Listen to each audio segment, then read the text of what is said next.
11:35 de la mañana en toda la República Argentina. Seguimos desde el streaming de Sónica, aquí en la avenida Callao, en la ciudad de Buenos Aires, saliendo en vivo para la Argentina y el mundo, pero también, como les decía cuando comenzaba el programa, les mandamos un saludo enorme a la 97.7 de Apóstoles Misiones, que estamos saliendo en vivo para allí, y a la 98.9 FM Delta Tío Pugio en Córdoba. Un abrazo enorme. Vamos a charlar en la mañana de hoy con Agustín Echevarne. Ustedes ya lo conocen, lo hemos entrevistado en diferentes oportunidades aquí en nuestro programa. Es un fiel reflejo y exponente de la libertad, porque lo viene luchando hace muchos años. No sé si hoy que tanto hablamos o tanto el gobierno habla de la batalla cultural, entiendo y creo que él ha sido parte de ese cambio de mentalidad en mucha gente para que el presidente Milei llegue al gobierno. Y bueno, vamos a profundizar en materia económica, qué tenemos que esperar de aquí para adelante, inclusive con anuncios que ha hecho hoy el propio ministro de Economía. Agustín, buen día. Maximiliano Lecchi, Josefina Tajes, Guillermo Yanco, aquí en la mesa te saludamos. ¿Cómo te va? Muy bien, buen día, ¿cómo están ustedes? Un placer hablar con ustedes. Siempre un placer saludarte, Agustín. Bueno, ¿qué anunció hoy el ministro de Economía? Contale a la gente, ¿qué efectos puede llegar a tener a mediano plazo? Bueno, el ministro lo que trató de hacer es de llevar un poco de calma porque como viene un acuerdo importante con el Fondo Monetario, aclaró el monto, que van a ser 20.000 millones de dólares, que era un poco lo que se sabía.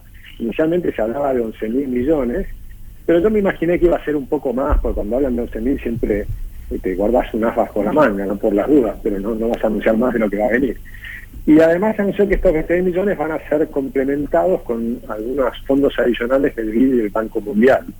Ahora, el problema que estamos viendo estas semanas es que hay mucha especulación con que el fondo querría un cambio en el régimen monetario. Entonces la gente se cubría y compraba dólares, y por eso hemos visto que estaba recalentado, digamos, el mercado del dólar paralelo y el mercado del dólar contado con liquidación y el MEP, que llegó a cerca de 1.300 pesos y está rondando esas cifras. Y yo creo que esta especulación va a continuar hasta que se conozcan los detalles.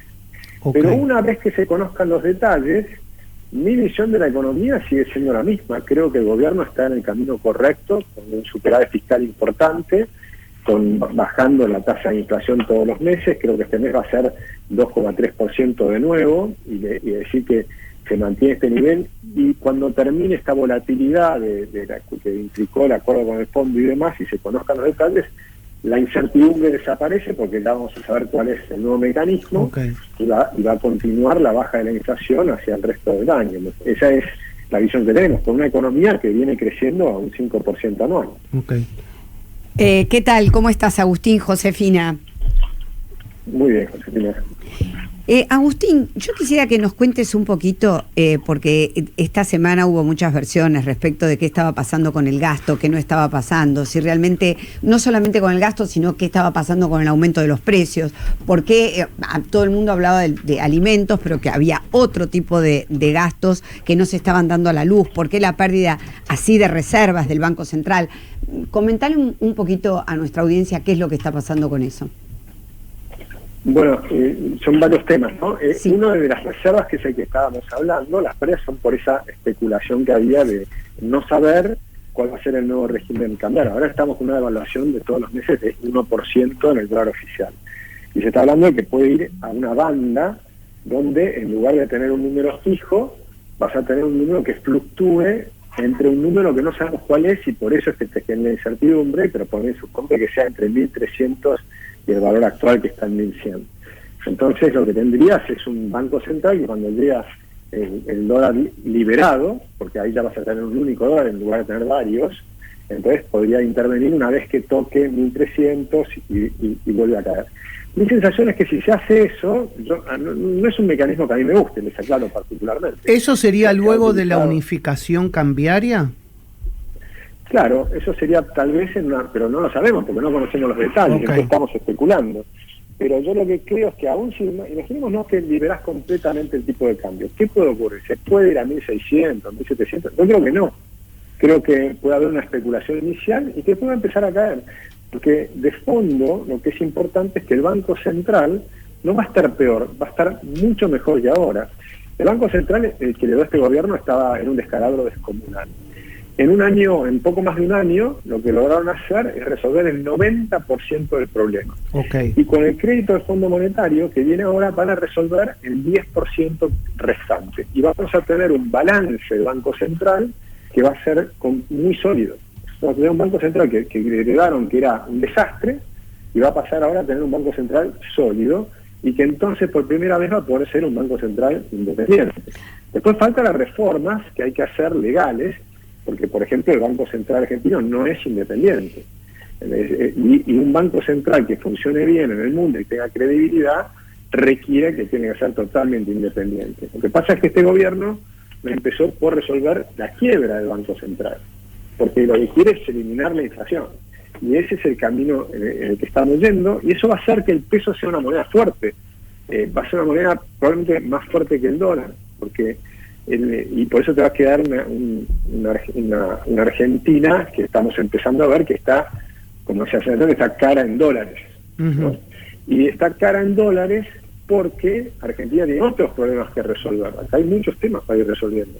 Y tenés que resolver el problema logístico, el problema moyano, el problema del exceso de regulaciones y, por supuesto, el problema enorme de exceso de impuestos nacionales, provinciales y las tasas municipales que han sido un descalabro. Reforma tributaria, fiscal y laboral, pero eso recién podría pensarse para después de octubre. Claro, porque una parte de la reforma laboral que la hicieron en el decreto 70, la reforma laboral y sindical, porque recordemos que acá hay un tema muy importante: vas al supermercado, compras algo y 5% va al sindicato. Claro. Y decir, exacto. Tenés y esas cosas es porque falta la libertad sindical, que vos si querés aportás al sindicato, y si no querés no aportás al sindicato. Y tiene que ser libre, no puede ser mandatorio. Claro, esto es lo que se planteaba que no funcionó. Claro. Eso lo trabaron con un amparo judicial. Con varios, sí. Claro, y la Corte Suprema todavía no lo tomó el tema, entonces eso está suspendido. Y después tenés otro tema que para nosotros es muy importante y hay que hacer, que es permitir, que eso no estaba en el decreto, y que nosotros proponemos que lo haga el gobierno, sí, con el nuevo Congreso después de las elecciones, que es que si vos haces un acuerdo en tu empresa con tus empleados, que te conocen, vos los conoces a ellos, conocen la empresa, saben en qué situación están y demás, que ese acuerdo en tu empresa vaya por encima de los acuerdos sectoriales. Porque en un acuerdo sectorial vos tenés muchas empresas, grandes, pequeñas, medianas, en el mismo sector, con distintas realidades, y no pueden todos subir el precio o el salario al mismo nivel, sino que tenés que ir viendo distintos tipos de acuerdos. O, por ejemplo, haces un acuerdo para definir cómo se hace el esquema de despidos en tu empresa. Por ejemplo, la Boca tiene ese sistema, ¿no?, donde uno va aportando todos los meses y después te pueden despedir en cualquier momento. Ese esquema de la Boca se puede aplicar en muchos otros lugares, o se pueden inventar sistemas nuevos, seguros de desempleo privado.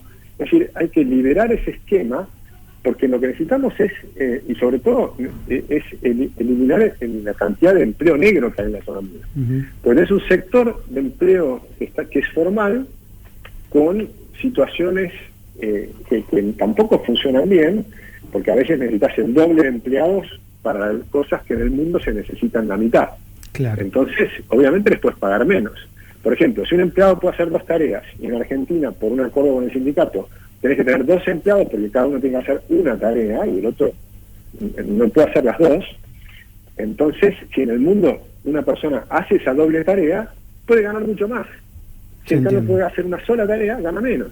¿Se entiende? Sí. Hay muchas cosas que se vendieron como que es protección del empleado y no lo es. En realidad perjudican a los dos.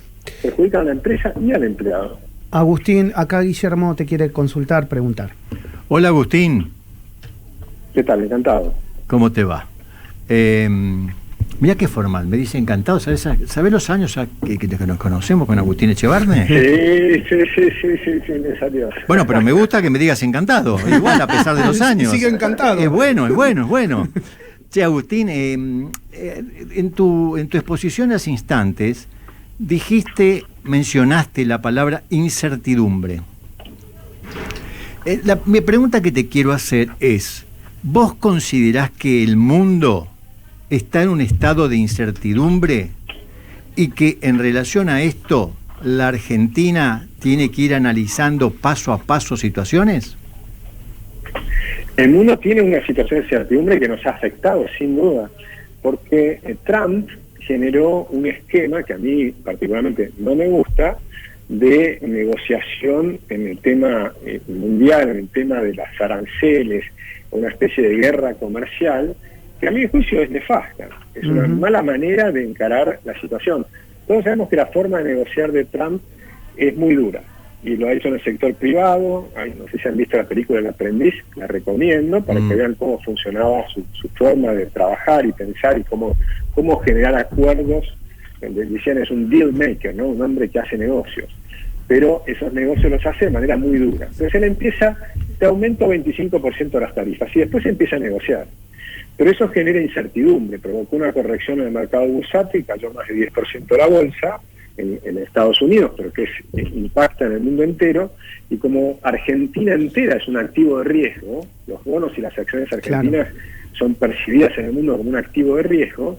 Si se cae el mercado principal, los activos de riesgo caen más que el mercado principal, ¿se entiende? Entonces eso nos afectó, y por eso tuviste la suba del riesgo país, y después por errores propios. Hubo errores no forzados del gobierno, el caso Libra, tuviste después y después tenés el contexto de lo que Milei llama la casta, que si querés son todas las corporaciones que quieren impedir que esto funcione bien, porque si esto funciona bien, hay muchos que pierden poder en Argentina, y hay una lucha de poder por detrás. Entonces se van sumando varias cosas. Y después se sumó la incertidumbre que hablábamos, que es la no conocer cuál es el mecanismo que están acordando entre el gobierno y el Fondo Monetario en este programa donde van a obtener estos 20.000 millones de dólares. Se sumó todo eso y generó esta situación donde tuviste 2 meses de pérdida de reservas, de suba del tipo de cambio, pero de fondo, que es lo que a mí me interesa, lo que está haciendo el gobierno va en el sentido correcto, porque sigue teniendo superávit fiscal, sigue manteniendo la idea de que va a seguir bajando la inflación, porque ellos se lo han puesto como una meta fundamental, sigue desregulando. El programa de Sturzenegger sigue a full, le quedan 104 días y están mirando, voy a usar hasta el último día para seguir desregulando, por lo de la ley bases, ¿no? Que las delegaciones le quedaban, él tiene marcado cuántos días le quedan para seguir avanzando, él está full, esta última etapa, van a haber nuevos anuncios importantes seguramente, y después vamos a llegar a las elecciones. Y cuando lleguemos a las elecciones, yo creo que la inflación va a estar en un escalón más abajo, vamos a haber perforado el 2% mensual, o sea, va a estar por debajo del 2% mensual. Las elecciones de octubre hablamos, no de mayo en la ciudad. Exacto, sí, las elecciones de octubre, estoy pensando, y para el Congreso. Y vas a tener una economía que está creciendo al 5% anual. Entonces hay muchos sectores que por supuesto todavía están por detrás, como el sector de la construcción, pero si yo miro el sector de la construcción y lo pongo en dinámica y lo pienso para el futuro, yo creo que va a ser uno de los motores importantes de creación de empleo en Argentina, porque va a haber un salto en la construcción. Primero porque vas a tener ciudades nuevas que se van a crear, por ejemplo, 3 proyectos mineros que implican inversiones de 10.000 millones de dólares en cobre, nada más que en cobre. Ayer lo contábamos, Josefina, con el tema del Rigui, ayer lo contábamos. Sí, eso te va a generar, porque la gente cree que es sacar simplemente el mineral. No, es construir una ciudad nueva. Vos construís una ciudad con los caminos, con las escuelas, con las casas, con los restaurantes, con todo eso. Eso dinamiza un montón de industrias, de la construcción, servicios, el catering, de toda la gente que se tiene que movilizar. Las mineras pagan muy buenos sueldos, porque para lograr que una persona se mude tenés que pagarle 2 o 3 veces más que el promedio del mercado. Es verdad que ahora hay una parte que no se van a necesitar mudar porque lo van a hacer por internet, ¿no? Van a trabajar online o lo que fuera. O sea, no es como antes que todo el mundo tenía que estar cerca de la mina. Sí, sobre todo la parte administrativa, no necesariamente la parte, digamos, estructural, pero sí la administrativa. Exacto. Entonces ahí vas a tener, tal vez no sea tan grande en ese sentido, pero sí va a ser un fenómeno importante. Y después es la reaparición del crédito. Cuando el Estado tiene superávit fiscal, se empieza, nosotros hablábamos del crowding out, que era un efecto que los economistas hablábamos, que es cuando el Estado tiene déficit, toma el crédito del sector privado. Entonces el sector privado se queda sin crédito. Cuando el Estado tiene superávit fiscal, los bancos empiezan a actuar de banqueros y tienen que empezar a dar créditos inmobiliarios. y tienen que empezar y eso va a generar una mejora en la construcción, y tienen que empezar a dar créditos para las empresas. Entonces, eso es parte del dinamismo que tiene que obtener la Argentina en los próximos años. Pero, por supuesto, todo lleva tiempo, y los resultados no se ven en un día, se ven en años. Está bien. Agustín, ¿vas a ser candidato? Te lo pregunto directamente. Tengo ahí no sé, viste que te llega información, viene un pajarito y te dice una cosa, viene otro y te dice otra cosa. ¿Agustín Echevarne va a ser candidato o no? ¿Lo estás pensando? No lo estoy pensando. Nosotros en la Fundación alguna vez lo hemos conversado, porque alguna vez han hecho algunas ofertas, pero la verdad es que yo creo que lo que hacemos en la Fundación es importante, porque nosotros seguimos pensando permanentemente en reformas que pueden hacer la Argentina. Ahora hemos hecho un departamento de desarrollo humano, estamos pensando en las reformas de segunda y tercera generación. En desarrollo humano, que es lo que hizo el Ministerio de Capital Humano, que hizo el presidente, lo que hay que comprender, hay toda una escuela de pensamiento de Chicago, de Gary Becker y Heckman, James Heckman, que es premio Nobel, que lo trajimos el año pasado, y está Carola Pesino, que es una argentina fenomenal, que la incorporamos en nuestro consejo académico, que es la segunda de Heckman, y la idea es que el capital más importante que tiene un país son los niños, son los cerebros de los niños. Entonces, las inversiones que tenemos que hacer de 0 a 5 años son mucho más importantes que todo el debate, todas las manifestaciones, todo el ruido que se hace por las universidades, por ejemplo. O sea, tiene que ser mucho más libre, mucho simple. Es otra discusión, pero mucho más importante que eso es que los niños tengan a los 5 años un cerebro bien cableado, ¿no? Un cerebro estimulado, un cerebro que de 0 a 2 años... ¿Y vos ves que desde la Fundación podés aportar muchísimo más que tal vez desde adentro de la política? Es que la política es puro ruido, digamos, es estar permanentemente peleando por un espacio de poder. A mí no me interesa el espacio de poder. No soy un personaje para estar ahí peleando esas cosas. Me interesa las transformaciones profundas. Y creo que hay gente que tiene que estar estudiando estos temas y trabajándolos con todos los gobiernos, porque de hecho una de las cosas que me parece que faltan es que lo hagan las provincias. Entonces todo lo que es desarrollo humano tiene mucho más que ver con las provincias que con el gobierno federal. Y a nosotros, por supuesto, es mucho más difícil, porque hay que hablar con 24 en vez de hablar con 1. Te hacemos la última. Vamos a elegir por lo menos 4 o 5 provincias para empezar a transmitir estas ideas y a ver si logramos que se pongan a la cabeza de mejorar los cerebros de los chicos. Claro. Te hacemos la última. Son inversiones de bajo costo. Agustín, tengo 1 minuto para preguntarte y dentro del minuto vos para responder. ¿Te parece bien? Sí. Bien. Hoy charlamos aquí sobre el tema de la serie Adolescencia. ¿La viste? No la vi. Bueno, sé que es muy buena, pero no la vi todavía. Ya tenés que verla, ya. Sí, porque está con lo que está hablando él, está íntimamente relacionado, la educación y los chicos. Exactamente. Hay un párrafo de un artículo que dice que hay mucho que podemos hacer, y la pregunta que se formula, quien prepara el artículo, dice, ¿hacemos algo o seguimos mirando?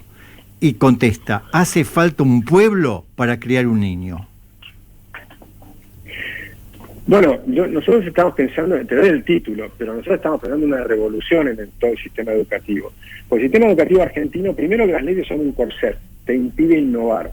Tenés que hacer lo que el ministro, el Consejo Federal, los que se juntaron, los supuestos sabios, dijeron que había que hacer. Eso que dijeron que había que hacer no funciona, es un desastre en Argentina, está cambiando en todo el mundo porque es un sistema educativo está perimido en el mundo. Hay por supuesto lugares que han cambiado ya y que te permiten evolucionar. Están las escuelas Sapuri en Estados Unidos, la de Reggio Emilia en Italia.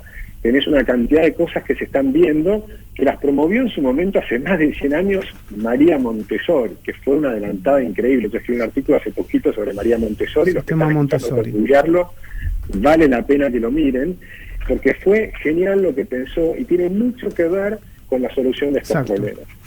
Pero no lo puedo hacer en un minuto. No, pero está clarísimo. Dame un día y hablamos de educación. Está clarísimo. Agustín, siempre un placer charlar contigo aquí en el streaming de Sónica. Te mandamos un abrazo enorme y bueno, hasta siempre. Abrazo, Agustín. Un gran abrazo. Chau, abrazo. Agustín Echevarne pasó aquí por el arranque en la